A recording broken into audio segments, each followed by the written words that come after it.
Good morning everyone. कैसे हैं आप सब लोग? उम्मीद करता हूँ आप ठीक होंगे।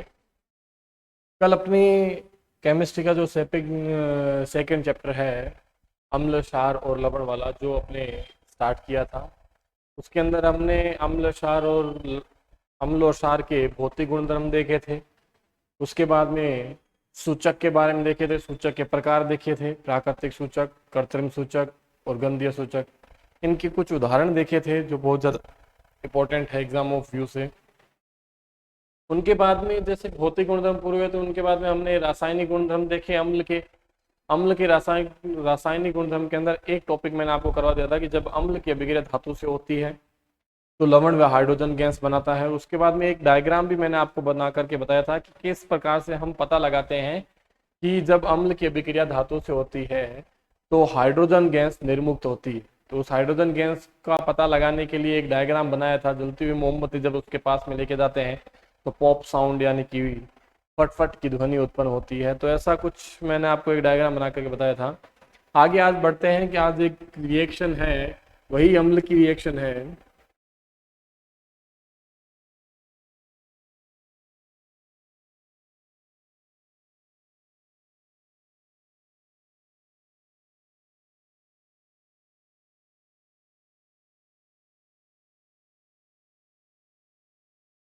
तो अम्ल की रिएक्शन क्या है? ये कहना चाहता है कि अम्ल की अभिक्रिया किसी अम्ल की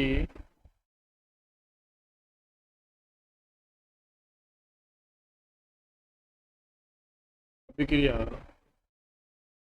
धातु कार्बोनेट धातु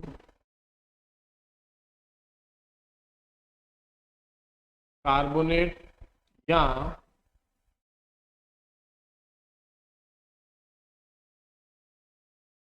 धातु बाइकार्बोनेट बाइकार्बोनेट धातु कार्बोनेट या धातु बाइकार्बोनेट के साथ करवाने पर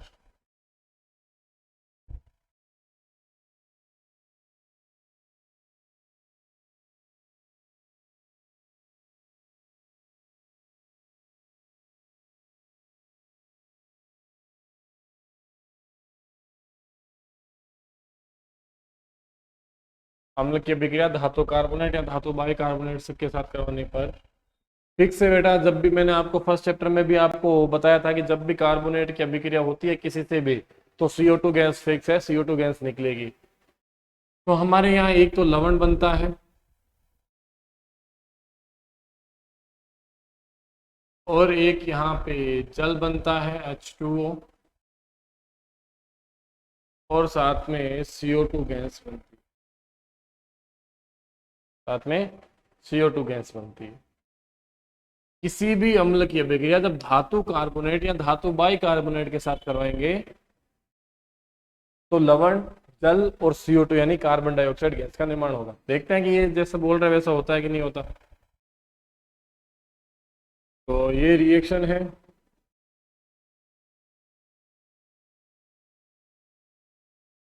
एसिड मैंने यानी अम्ल ले लिया HCl।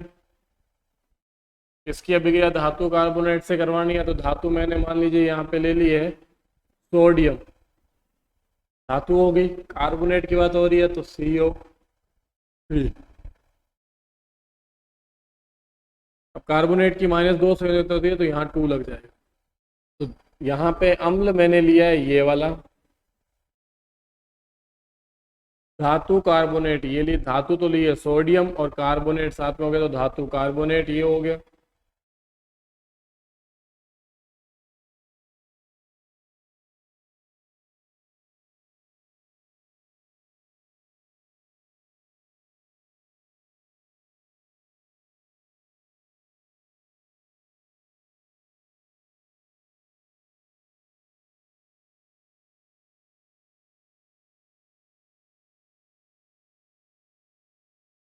धातु कार्बोनेट इसकी अभिक्रिया करवाते हैं। देखो पहले वाला प्लस दूसरे वाला माइनस, ये पहले वाला प्लस दूसरे वाला माइनस, तो ये प्लस आकर के इस माइनस से जुड़ेगा, क्या बना लेगा बेटा? इसके साथ, और ये वाला प्लस इसके साथ जुड़ेगा, क्या बनाएगा इसको और इसको, देखो पहले क्या बनाएगा NaCl, फिर H2O, फिर CO2। NaCl एक प्रकार का क्या है, लवण, सोडियम क्लोराइड, ये जल, ये कार्बन डाइऑक्साइड। तो हमने भी क्या बोला था कि किसी भी अम्ल की अभिक्रिया धातु कार्बोनेट के साथ करवाते हैं तो लवण, H2O और CO2 का निर्माण होता है। वो हमने देख लिया कि ये। अच्छा, फिर देखते हैं कि किसी अम्ल की अभिक्रिया इस बार धातु बाई कार्बोनेट के साथ करवा करके देखते हैं तो क्या होता है। तो धातु बाई कार्बोनेट के साथ देखना, इस बार मैंने लिया है NaCl, सॉरी HCl। अम्ल तो वापस वही लिया है, धातु भी मैं वही लूंगा ताकि आप कंफ्यूज नहीं होंगे। धातु सोडियम, बाई मतलब H, कार्बोनेट मतलब CO3। ये बन गया धातु बाई कार्बोनेट। ये आपका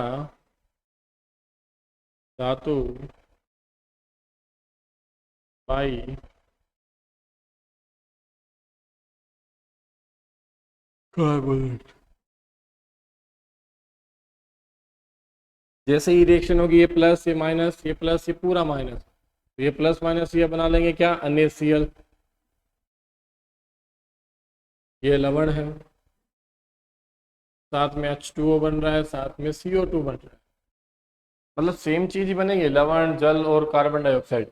लेकिन यहाँ पे अम्ल की अभिक्रिया धातु कार्बोनेट से है और यहाँ पे अम्ल की अभिक्रिया धातु बाई कार्बोनेट से है।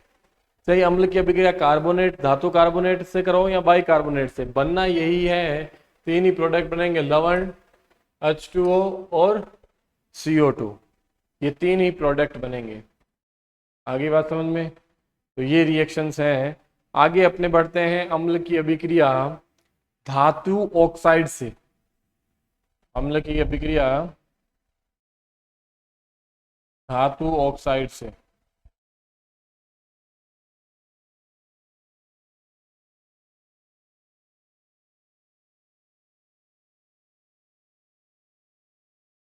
कोई भी अम्ल है उसकी अभिक्रिया धातु ऑक्साइड से करवाई जाती है।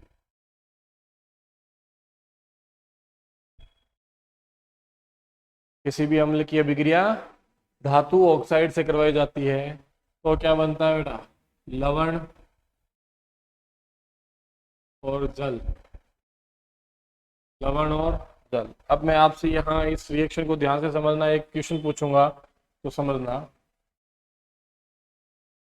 अम्ल है, अम्ल मैंने लिया यहाँ पे HCl।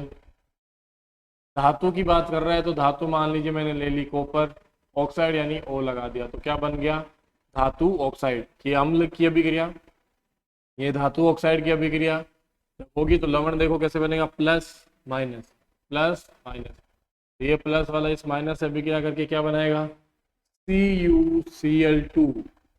ये 2 कहाँ से आया वो देखना, कॉपर की संयोजकता +2 होती है और प्लस वाले की संयोजकता माइनस वाले के पैरों में जाती है संयोजकता के हिसाब से। तो ये जो +2 था वो इसके पैरों में आया तो क्या बन गया, Cl2, और इसका -1 इसके पैरों में आया तो 1 लिखते नहीं है, सीधा Cu लिख दिया।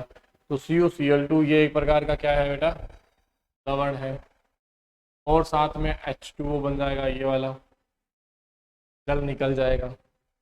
तो जब भी अम्ल की अभिक्रिया धातु ऑक्साइड से होती है तो लवण व जल बनता है। एक रिएक्शन और देखो इसकी,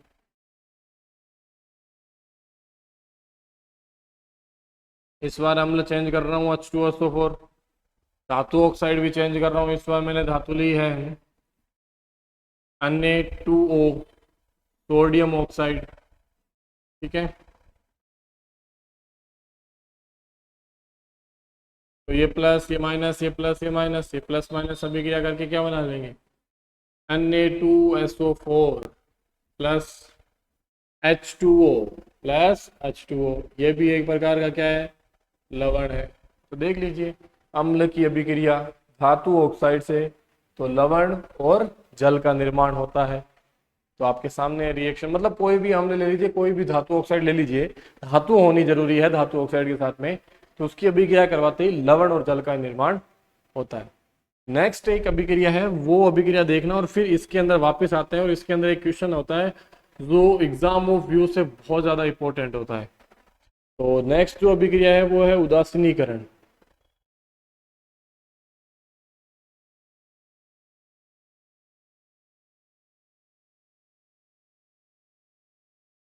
उदासीनीकरण अभिक्रिया, ये जो उदासीनीकरण अभिक्रिया है, इस उदासीनीकरण अभिक्रिया को ध्यान से देखना। इसमें क्या होता है, जब किसी अम्ल की अभिक्रिया, जब किसी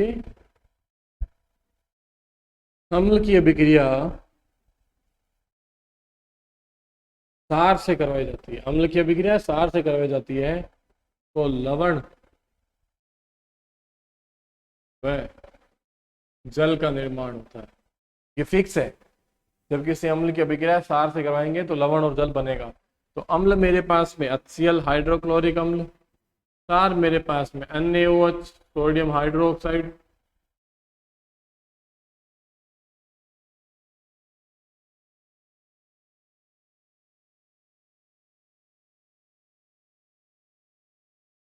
HCl अम्ल है, NaOH मेरे पास में सार है, दोनों आपस में अभिक्रिया करेंगे, लवण बनाएंगे। देखो क्या बनाएंगे, प्लस माइनस प्लस माइनस, ये प्लस वाला इस माइनस वाले के पास में जाके क्या बना लेगा, NaCl प्लस H2O प्लस दोनों हाइड्रोजन के एक ऑक्सीजन का, तो H2O। तो देख लीजिए अम्ल की अभिक्रिया सार से करवाई जाती है तो लवण व जल का निर्माण होता है। हमेशा ध्यान रखना, कभी भी लवण और जल बनेगा तो अम्ल और सार आपस में अभिक्रिया करेंगे तो ही लवण और जल का निर्माण होता है। तो अब मैं आपसे ये पूछता हूं कि यहाँ पे इन दो अभिक्रियाओं में ये जो धातु ऑक्साइड लिए गए हैं, इन धातु ऑक्साइड की प्रकृति क्या है। क्वेश्चन आपके सामने क्या है, क्वेश्चन है कि धातु ऑक्साइड की प्रकृति बताइए। धातु ऑक्साइड की प्रकृति कैसी है, अम्लीय है या क्षारीय प्रकृति है, ये बताइए। क्वेश्चन मार्क दोनों में, दोनों के अंदर ये बताना है कि ये जो धातु ऑक्साइड लिए हैं इनकी प्रकृति अम्लीय है या क्षारीय। तो कैसे पता लगाएंगे, ध्यान से सुनना। ये लवण बन रहा है, ये क्या बन रहा है, जल बन रहा है, ठीक। और अभी हमने थोड़ी देर पहले देखा था कि लवण और जल कब बनता है, जब अम्ल और क्षार आपस में अभिक्रिया करते हैं। तो लवण और जल कब बनेगा, जब अम्ल और क्षार आपस में अभिक्रिया करेंगे। हाइड्रोक्लोरिक अम्ल है, ये तो अम्ल हो गया, तो ये ऑटोमेटिकली इसकी प्रकृति कैसी होगी, क्षारीय होगी। कैसी होगी, क्षारीय, क्योंकि अम्ल और क्षार आपस में अभिक्रिया करके लवण और जल का निर्माण करते हैं। ये भी अम्ल है, ये लवण और जल बन रहा है, इसका मतलब ये क्या चीज हुई, क्षारीय प्रकृति। इसकी प्रकृति कैसी हुई, क्षारीय। तो ऐसे बोर्ड में घुमा करके प्रश्न पूछते हैं, उपरोक्त समीकरण के अंदर, यानी कि ऊपर दी गई समीकरण के अंदर धातु ऑक्साइड की प्रकृति ज्ञात कीजिए, अम्लीय है या क्षारीय है। तो आपको बताना होगा क्या है बेटा, क्षारीय है, अम्लीय नहीं है, ठीक है। अब नेक्स्ट अभिक्रिया आती है क्षार के साथ में अभिक्रिया। किसके साथ में आती है, क्षार के साथ में। तो वो रिएक्शन बताता हूं, एक बार इनको देख लीजिए अच्छे से, कोई डाउट हो तो।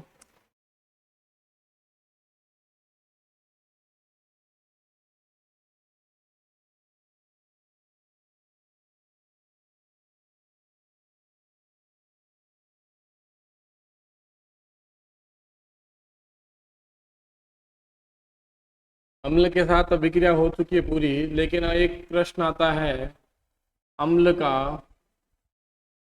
जल में व्यवहार।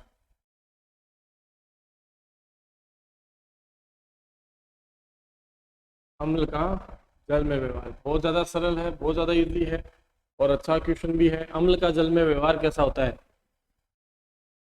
तो मैंने यहाँ अम्ल लिया है HCl। ये क्या है, अम्ल है, हाइड्रोक्लोरिक अम्ल। अच्छा ठीक है, इसका जल में व्यवहार मतलब जल डाल देते हैं इसके अंदर तो क्या फर्क पड़ता है। देखो ये प्लस ये प्लस, H2 और एक H मिलकर के कितना H बन गए, H3। ये दो H और एक H मिलकर के कितने हो गए, H3O पड़ा है O, इसके ऊपर प्लस लग जाएगा। इसका नाम क्या है, इसका नाम है हाइड्रोनियम आयन, हाइड्रोनियम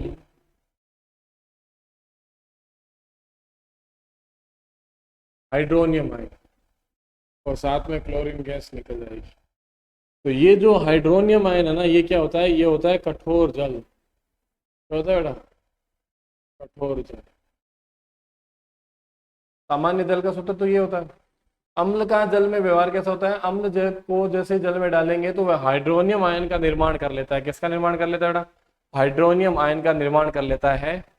यह हाइड्रोनियम आयन एक प्रकार का क्या होता है, कठोर जल होता है। नॉर्मल सा क्वेश्चन था कि अम्ल का जल में व्यवहार कैसा होता है।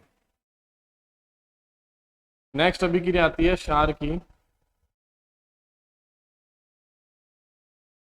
क्षार के अंदर सबसे पहली अभिक्रिया है जब किसी क्षार की अभिक्रिया, वही जैसे अम्ल की धातु से करवाई थी वैसे क्षार की धातु से, जब किसी क्षार की अभिक्रिया धातु से करवाई जाती है तो क्या बनेगा बेटा, लवण प्लस हाइड्रोजन गैस। लवण प्लस हाइड्रोजन, वही सेम ही है बेटा। जब अम्ल की अभिक्रिया, जब अम्ल की अभिक्रिया धातु से करवाते हैं तो लवण हाइड्रोजन बनता है। उसी हिसाब से क्षार की अभिक्रिया धातु से कराएंगे तो भी लवण और हाइड्रोजन गैस बनेगा।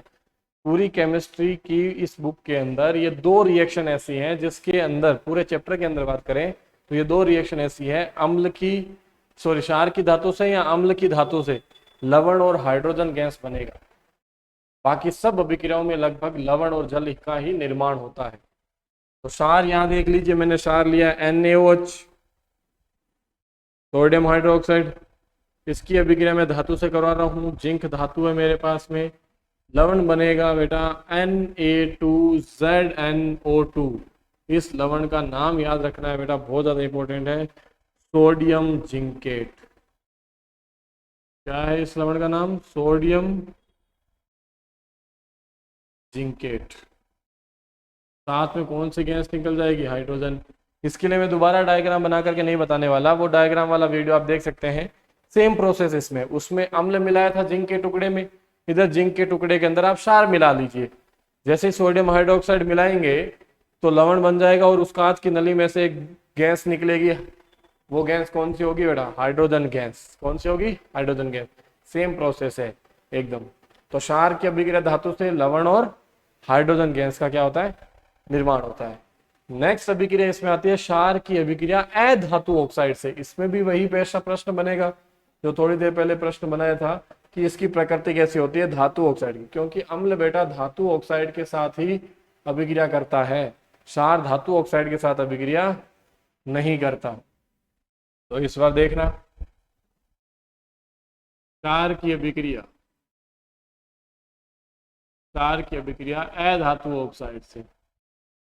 और इसको अच्छे से समझना, तभी आपको वो प्रश्न जो मैं पूछूंगा वो समझ में आएगा।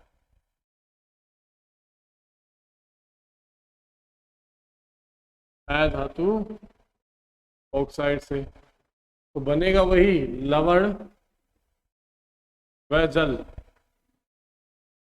लवण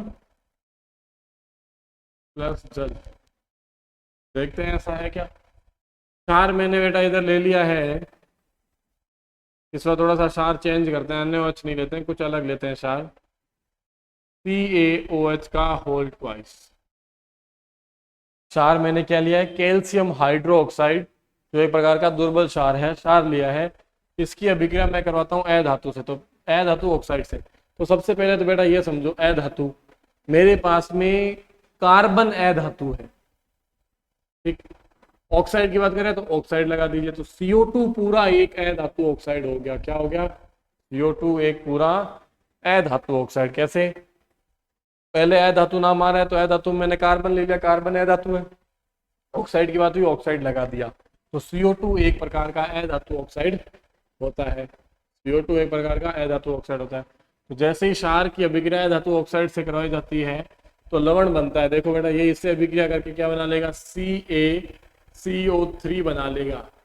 ये लवण है कैल्शियम कार्बोनेट में, और साथ में बेटा ये जल निकल जाएगा, दो अणु हाइड्रोजन ऑक्सीजन का, H2O, ये जल निकल गया। मतलब जब क्षार की अभिक्रिया अधातु ऑक्साइड से करवाई जाती है तो लवण व जल का निर्माण होता है। अब मैं आपसे ये पूछता हूं इस अधातु ऑक्साइड की प्रकृति क्या है? इस अधातु ऑक्साइड की प्रकृति बताइए।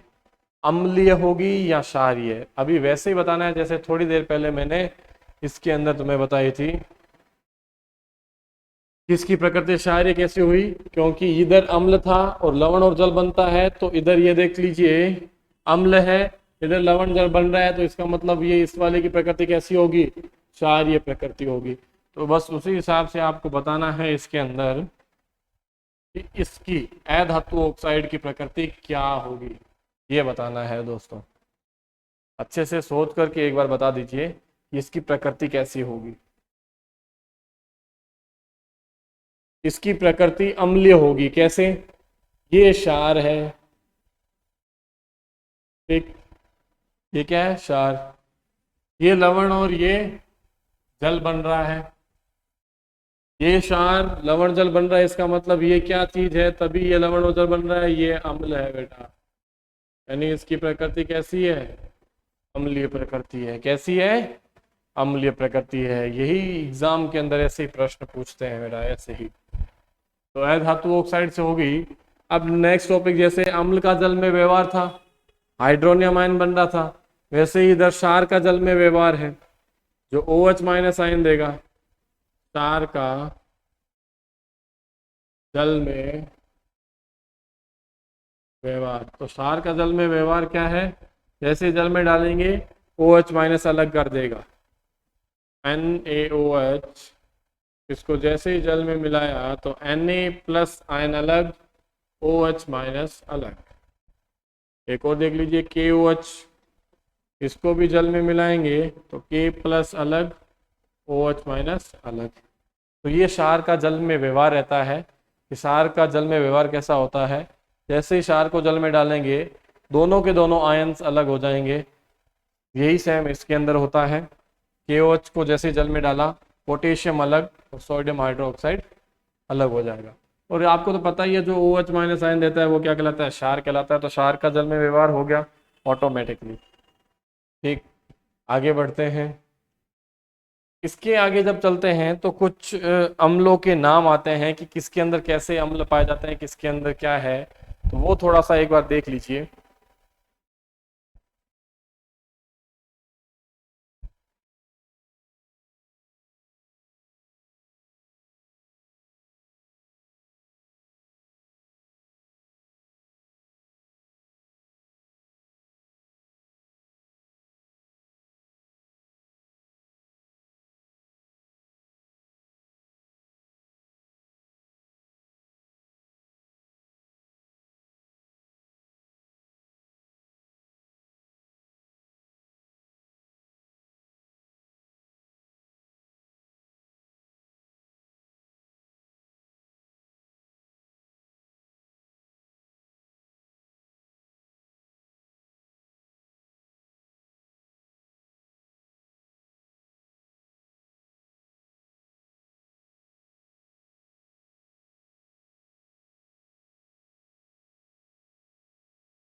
और सम बोर्ड पे मारकर चलना बंद हो गया था, इसलिए थोड़ी असुविधा हो रही है।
आगे अपने पेज के ऊपर अब देख लीजिए, सार का जल में व्यवहार देख लिया। ठीक है, नेक्स्ट आगे बढ़ते हैं।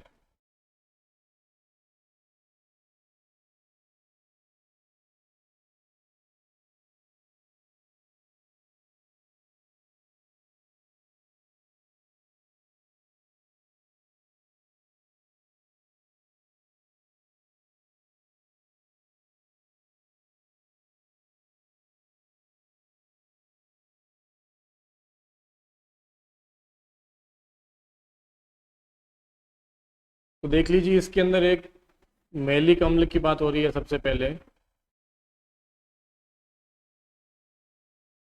मैलिक अम्ल, तो देखते हैं कि ये मैलिक अम्ल है वो किस में पाया जाता है। मैलिक अम्ल पाया जाता है सेब में। किस में पाया जाता है? सेब में। नंबर 2 बात करते हैं टार्ट्रिक अम्ल।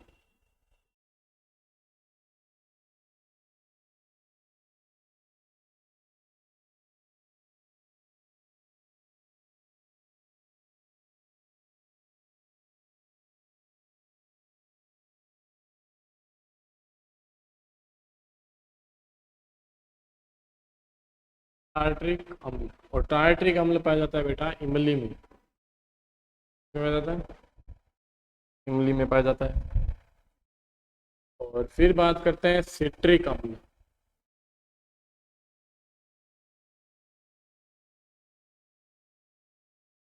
सिट्रिक अम्ल, तो ये जो सिट्रिक अम्ल होता है, ये क्या होता है, जितने भी प्रकार के खट्टे फल होते हैं उन सभी खट्टे फलों के अंदर क्या होता है, ये पाया जाता है सिट्रिक अम्ल। खट्टे फल जैसे नींबू,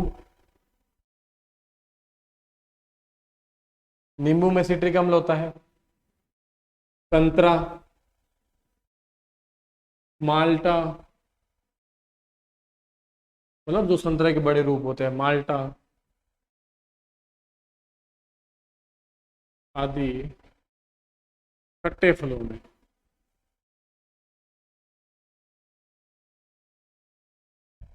खट्टे फलों में ये पाया जाता है। फिर बात करते हैं कि मैलिक अम्ल हो गया, टार्ट्रिक हो गया, सिट्रिक हो गया। टार्ट्रिक अम्ल हो गया, सिट्रिक हो गया, उसके बाद में बात आती है मैथेनोइक।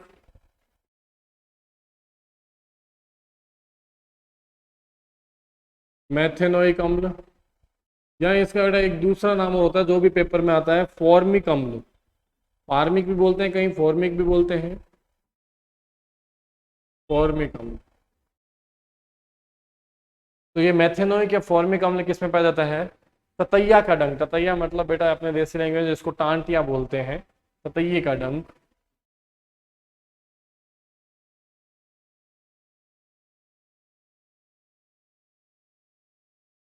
तो ये का डंक, कॉमा मधुमक्खी का डंक।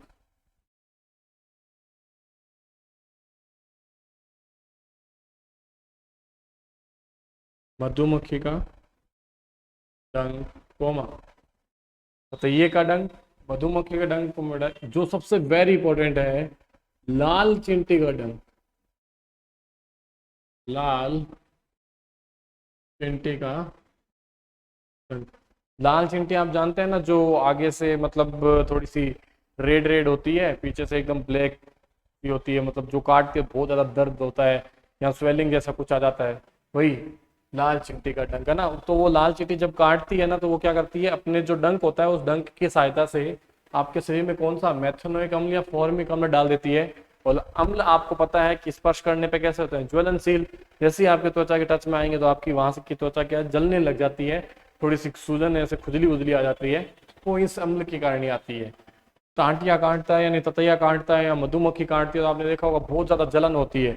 वो जलन उसके काटने से नहीं हो रही है, कि उसने अपने डंक की सहायता से इस अम्ल को, मैथेनोइक अम्ल को या फॉर्मिक अम्ल को आपके शरीर में प्रवेश करवा दिया, उससे आपके ये होता है। नेक्स्ट बात करते हैं लैक्टिक अम्ल। तो लैक्टिक अम्ल पाया जाता है, आप सारे जानते हैं लैक्टिक अम्ल किसमें पाया जाता है, दूध एंड दही में। दूध और दही के अंदर कौन सा लैक्टिक अम्ल पाया जाता है? अच्छा, फिर बात करते हैं और कौन सा, ऑक्जेलिक अम्ल।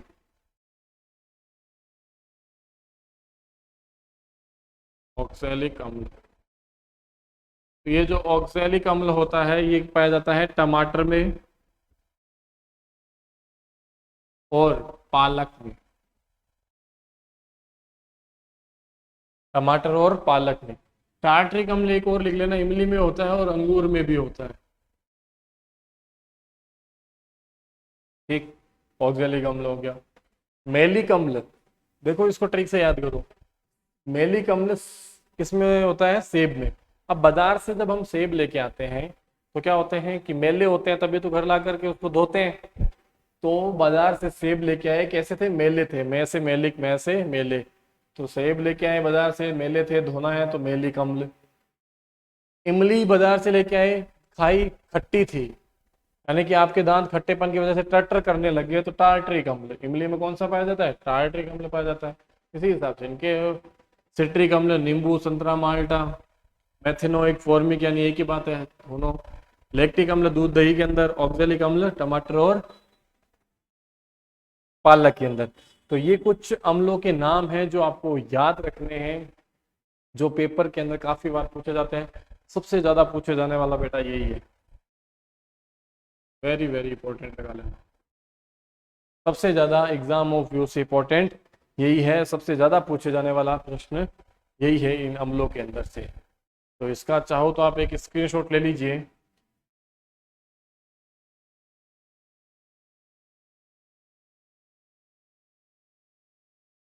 नेक्स्ट आगे चलते हैं। नेक्स्ट जो टॉपिक आ रहा है वो आ रहा है आपके पीएच स्केल।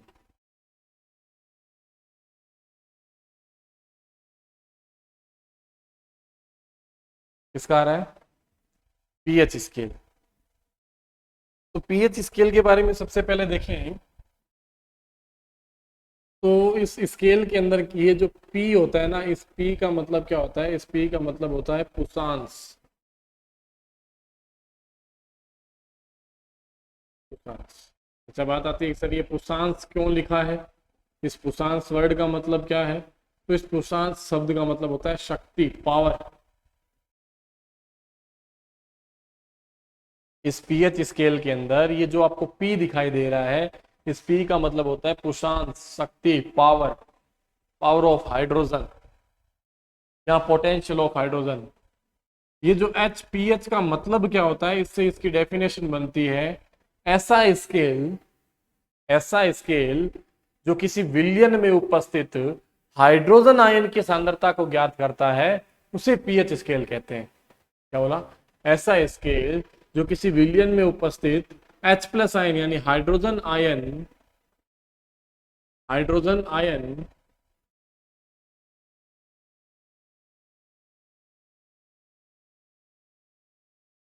की सांद्रता को ज्ञात करता है। किसको ज्ञात करता है? हाइड्रोजन आयन की सांद्रता को ज्ञात करता है। ऐसे स्केल को हम पीएच स्केल बोलते हैं। अच्छा ठीक है, फिर बात करते हैं कि सर ये जो पीएच स्केल, चलो डेफिनेशन समझ में आ गई, इस पी का मतलब समझ में आ गया, ये दिखता कैसा है? तो ये देख लीजिए कैसा दिखाई देता है।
ये कुछ ऐसा स्केल होता है जिसके ऊपर 0 से 14 तक के मान अंकित रहते हैं।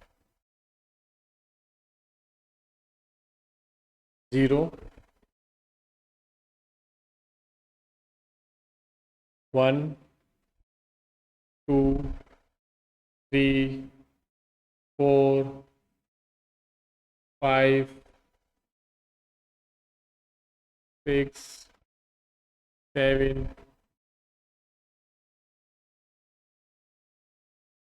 8, 9, 10, 11, 12, 13 और 14।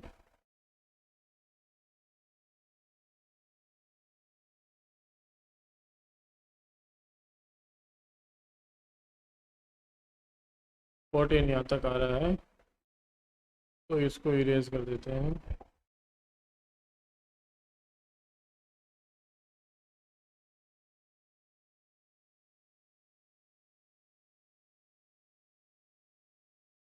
इरेज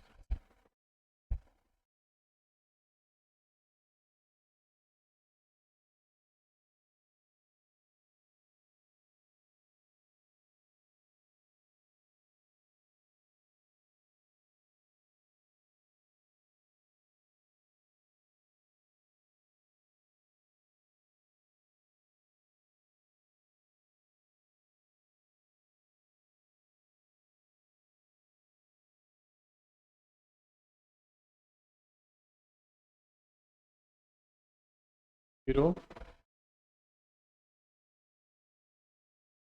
7 और 14। तो 0 से लेकर के 14 तक के मान अंकित रहते हैं। इनके बीच में 1, 2, 3, 4, 5, 6, 7, 8, 9, 10, 11, 12, 13, 14, ये इतने मान क्या रहते हैं, अंकित रहते हैं। ठीक, उसके बाद में क्या होता है कि इसके अंदर जो पीएच वैल्यू 0 है, जिसकी पीएच वैल्यू कितनी है, 0 है, वो सबसे ज्यादा प्रबल होगा। वो सबसे ज्यादा क्या होगा, प्रबल अम्ल होगा। प्रबल का मतलब स्ट्रॉन्ग एसिड होगा, बहुत ज्यादा मजबूत अम्ल होगा, बहुत ज्यादा अत्यधिक ज्वलनशील होगा। और जिसकी पीएच वैल्यू 14 है, ये है, वो प्रबल क्षार होगा, मतलब स्ट्रॉन्ग बेस होगा, बहुत ज्यादा क्षार होगा। और जिसकी पीएच वैल्यू बेटा 7 है, वो उदासीन होगा, न्यूट्रलाइज होगा, ना तो वो अम्ल होगा ना क्षार, उदासीन होगा। क्या होगा, उदासीन। अब इसके अंदर क्या होता है, इस स्केल में जैसे जैसे 0 से 7 की तरफ बढ़ेंगे ना, 1, 2, 3, 4, 5.5, 6.6, है ना, ऐसे आगे बढ़ेंगे ना 7 तक, तो क्या होगा, अम्लता का मान घटेगा। अम्लता का मान क्या हो जाएगा, घटेगा।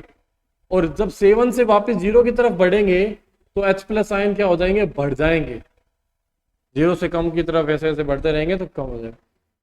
अब क्या होता है, अगर इस 7 से 14 की तरफ ऐसे बढ़ेंगे तो इसमें क्षार का मान बढ़ेगा, और 14 से 7 की तरफ आएंगे क्षार का मान क्या हो जाएगा, घट जाएगा। ठीक, अब क्या होता है कि कई कुछ दे रखे हैं, जैसे मान लीजिए आपसे पूछ लिया जाए कि जठर रस है, गैस्ट्रिक जो जठर रस जो आपके अमाशय के अंदर पाया जाता है, पेट के अंदर, है ना, वो जो जठर रस है, उस जठर रस की पीएच कितनी होती है, तो वो जो जठर रस है, उस जठर रस की पीएच 1.2 कितनी होती है, 1.2। तो 1.2 का मतलब क्या है, यहाँ पे 0, ये 1 और 1.2 यहाँ पे, तो मतलब इस जगह पे जो आपको यहाँ दिखाई दे रहा है, इस जगह पे इतनी सी है पीएच उसकी, जठर रस की। तो इसका मतलब मैंने क्या बताया था कि 7 से इधर 0 की तरफ आएंगे तो अम्लता बहुत ज्यादा बढ़ेगी, तो मतलब इसका पीएच मान 1.2 है, मतलब अम्लता ज्यादा है इस पेट के अंदर, हमारे अंदर HCl की मात्रा ज्यादा है। अच्छा, फिर बात करते हैं नींबू के रस की पीएच कितनी होती है। नींबू के रस की पीएच, तो नींबू के रस की पीएच होती है 2.2। कितनी होती है, 2.2। मतलब जठर रस से थोड़ी सी कम अम्लीय होती है। जठर रस ज्यादा अम्लीय होता है, ये कम, क्योंकि ये 1.2 है, ज्यादा अम्लीय। 2.2 यहाँ आएगा, ये 2, ये 2.2 यहाँ पे, 2.2 यहाँ आएगा। तो इसका मतलब ये इसकी जठर रस क्या हो जाएगी, थोड़ी इससे कम हो जाएगी, मतलब जठर रस से थोड़ी सी पीएच क्या हो जाएगी, कम हो जाएगी। अच्छा, फिर और पूछता हूँ, सामान्य जल की पीएच कितनी होती है, सामान्य नॉर्मल पानी जो हम पीते हैं, सामान्य जल, सामान्य जल की पीएच कितनी होती है? सामान्य जल तो आप जानते हैं जिसकी पीएच कितनी होती है 7। इसकी बात कर रही है नॉर्मल वाटर जो अपने पीते हैं, है ना। पी के दिखा देते हैं कैसे पीते हैं।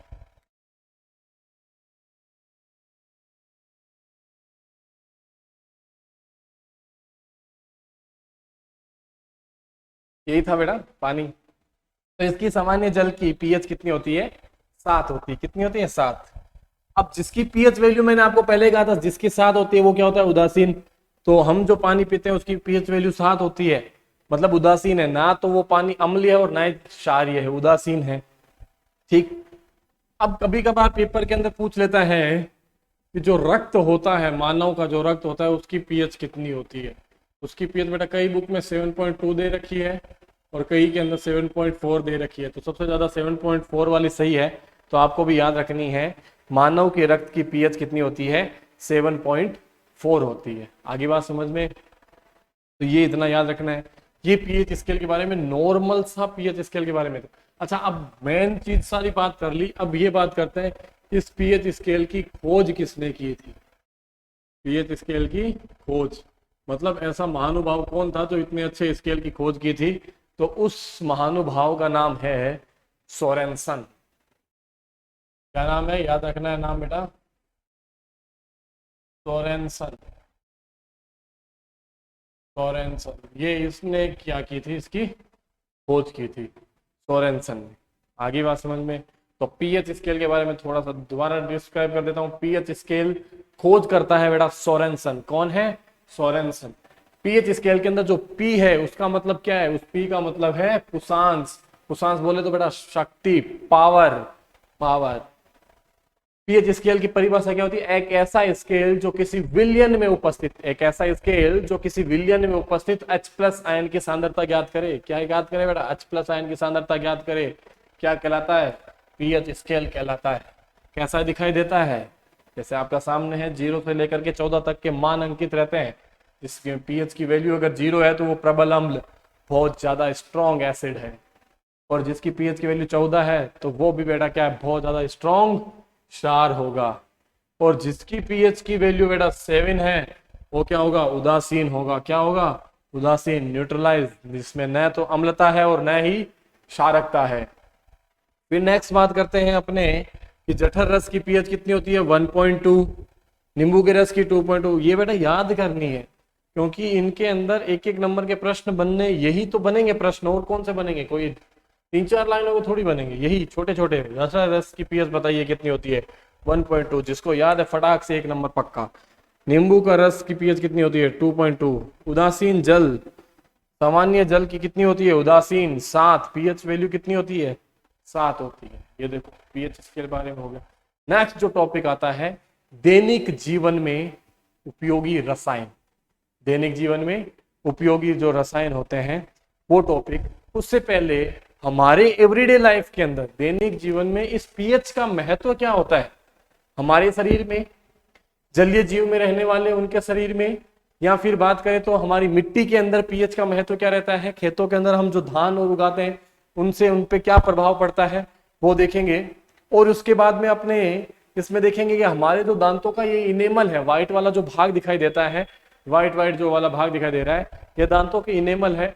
इसके अंदर भी पीएच का क्या रोल रहता है, हमारे पेट के अंदर पीएच का क्या रोल रहता है, ये भी हम इसके अंदर क्या करेंगे आसानी से देखेंगे, जो अपने क्या करेंगे कल की क्लास के अंदर ये रखते हैं।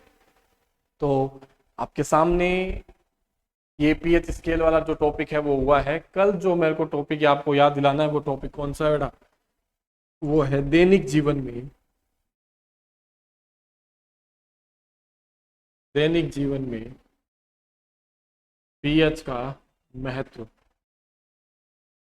Importance of pH in everyday life. ठीक है, आपका दिन शुभ हो ऐसी उम्मीद करता हूं। आप सब खुश रहेंगे। धन्यवाद।